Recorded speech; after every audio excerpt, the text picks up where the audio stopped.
Hello everyone, this video is sponsored by...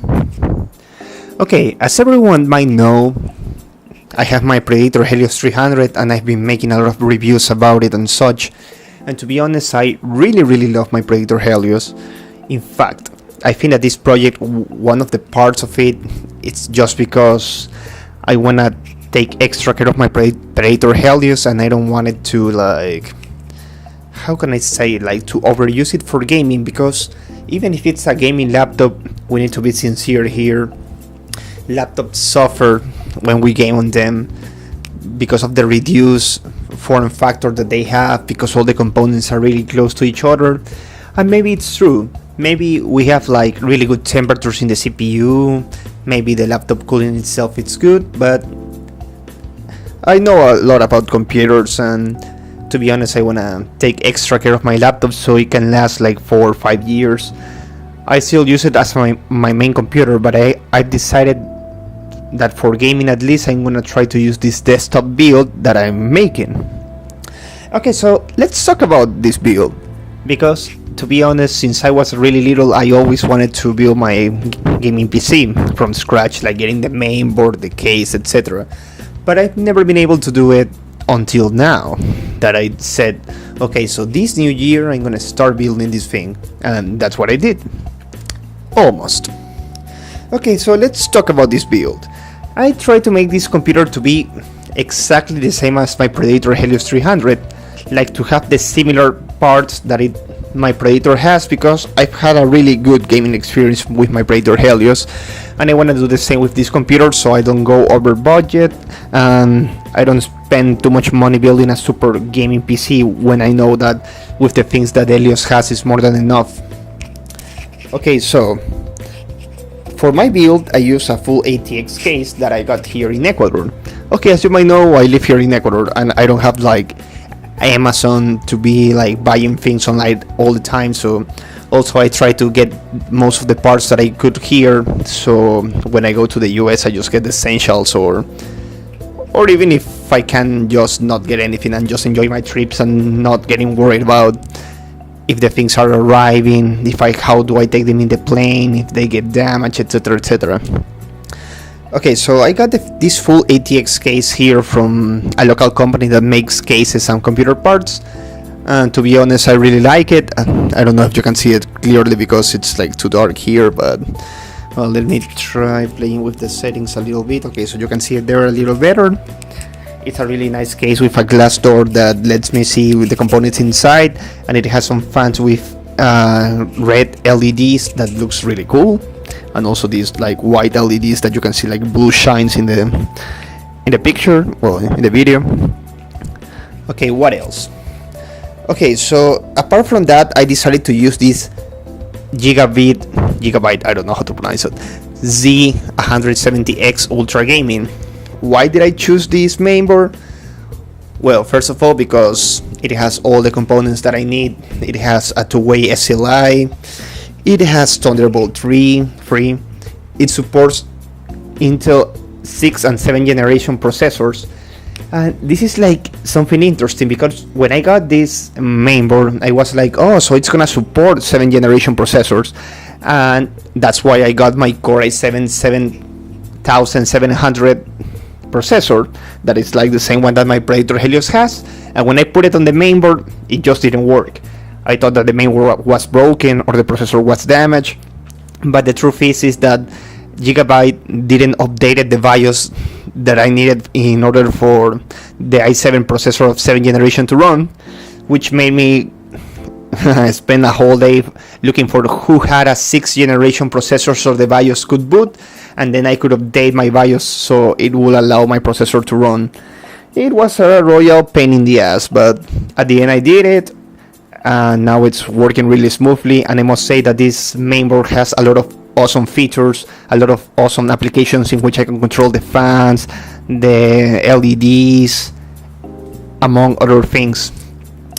Okay, so more about this mainboard. It also has USB 3.1, they have Type C, as I said before, two-way SLI or Crossfire.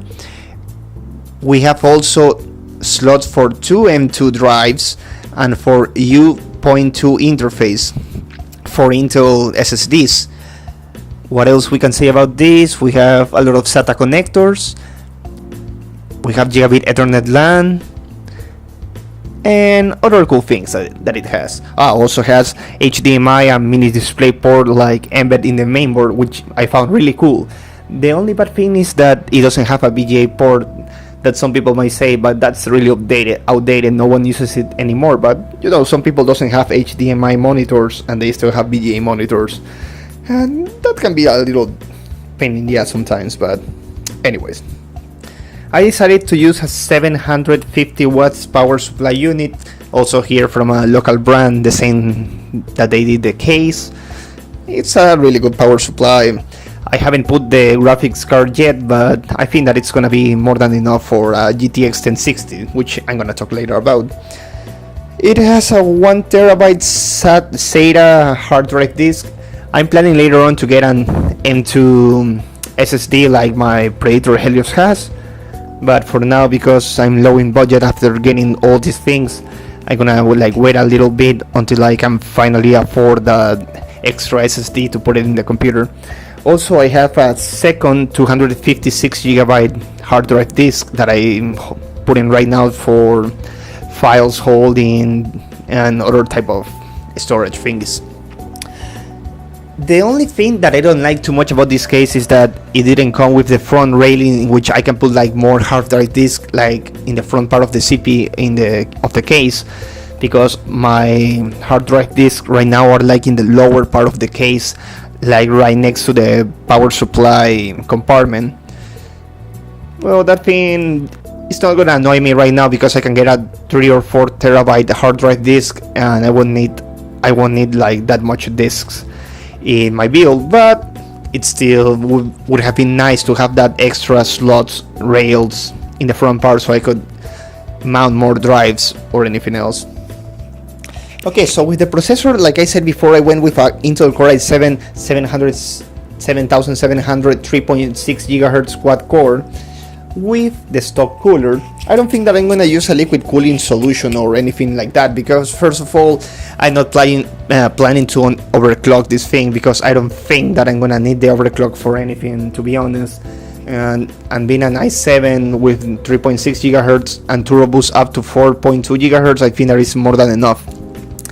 Because when I was having my Helios, I deactivated the turbo boost for it not to get so hot, but in here, since it's a desktop PC, I don't find the necessity to deactivate the turbo boost.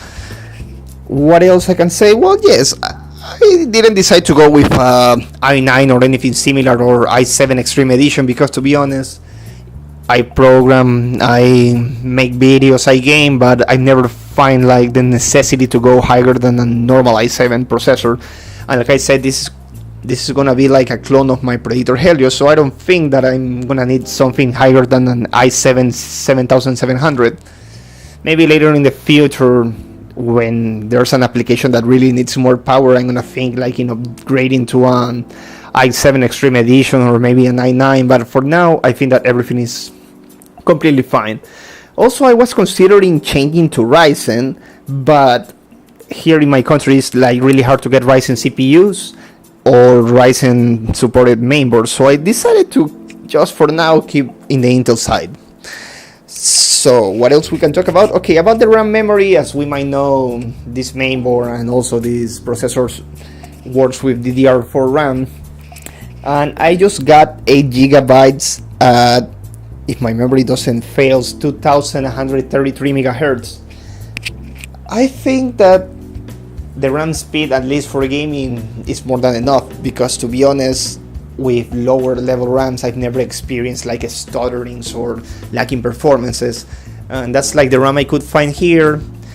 And the only sad thing about this is that I got it for $110, which in the US in Amazon I can get a 60 gigabyte one for that price, but oh well. But I think that is an affordable price just for getting it here. Later, when I have more spare cash, I'm gonna upgrade to 8 more gigabytes so I can have the 16. To be honest, I don't think that, at least for now, I'm gonna need more gigabytes, because I would need more gigabytes if I was gonna use more, I don't know, make virtual machines or open 100. Oh, or open like 100 tabs in Firefox or Google Chrome. But to be honest, I control myself with all these RAM things, and I try not to open any tabs or not to have many programs open. And I'm gonna update later on to 16 gigabytes, but I think that for the things that I'm doing now, 8 gigabytes is more than enough. It's perfect for gaming. So for now, I'm gonna stick to the 8 gigabytes. And for my operating system, as you might have seen, I have Windows 10 because I love it. Also, I have the Professional Edition, and I don't think that I'm gonna switch to anything else because I really love Windows 10. So I think that that's my build for now. Well, I don't have the graphics card yet. Probably I'm gonna get it like next week. I'm gonna go with a GTX 1060 of 6GB DDR5. Well, the thing that I'm gonna love more in this desktop than in my laptop is that I'm gonna have like those extra. I'm gonna have actually display ports because I didn't have them in my Predator Helios, and I'm gonna have like extra HDMI. So if I wanna connect more monitors or make like a cool gaming setup, I can do it with the desktop version of the GTX 1060. I'm going with the 6 gigabytes instead of the 3 gigabytes that is actually cheaper, because I've read a lot of reviews and things that says that some games that uses like a lot of textures, a lot of post-processing doesn't work really well with the 3 gigabyte model. If you're gonna use like your computer to play Counter-Strike, to play, I don't know, Overwatch, I think that the 3 gigabyte version is more than enough. But if you're gonna play like more demanding games like The Witcher 3 or PUBG, that is one of the games that I'm playing the most right now, you're gonna need the 6 gigabyte version just in case, to make sure that you get like enough FPS and you can do like a lot of stuff. Like I said, this is gonna be a desktop that is gonna match my Predator Helios in its settings. So that's what I've decided, going with the processor, with the GPU, and even with the RAM. Well, the idle temperature of this build is like 40 degrees Celsius. You must remember that here in Ecuador everything is really hot, but I think that it's running really nice. And to be honest, I'm really satisfied with the build so far. I cannot wait to get like the graphics card next week. Then I'm gonna do an update. Maybe I'm gonna do some benchmarks comparing like the desktop version of the GTX 1060 against the one in my Predator Helios, and see like what interesting results we get. What else I can say? Well, I don't think there's any more to say about this build. But yeah, I've been having like a lot of fun making it. Like placing each part in the desktop is an amazing experience, and I can't wait to finish this up and see what else I can come up with. Okay, the very last thing that I'm gonna say is the price. Well, Ecuador is a country that everything is really expensive, especially in technological things, but like trying to get the parts with companies that works with huge suppliers of computer parts, I managed to get like the parts cheaper. And I think that so far I have spent like $1,000 just in processor, mainboard, power supply unit, case, etc. And I'm gonna spend a 400 more in the graphics card to get in it here. So I think that in total this build will cost like $1,400, which is not that bad. Maybe in the US I could have get it for 1,100 or 1,000, but for here it has been a really decent price, to be honest, because it's a pain in the ass to go in the plane and carry all these things and worry if they're gonna get like safe or someone's gonna steal them or damage them. So I just decided to make everything here. Well, this is so far everything that I have come up with, and in a future update I'm gonna tell you like how things went with the graphics cards and do some benchmarks. So if you have any question about how to build your own computer, what parts to use, etc., etc., you can always leave a comment, subscribe, etc., etc. Have a lovely day.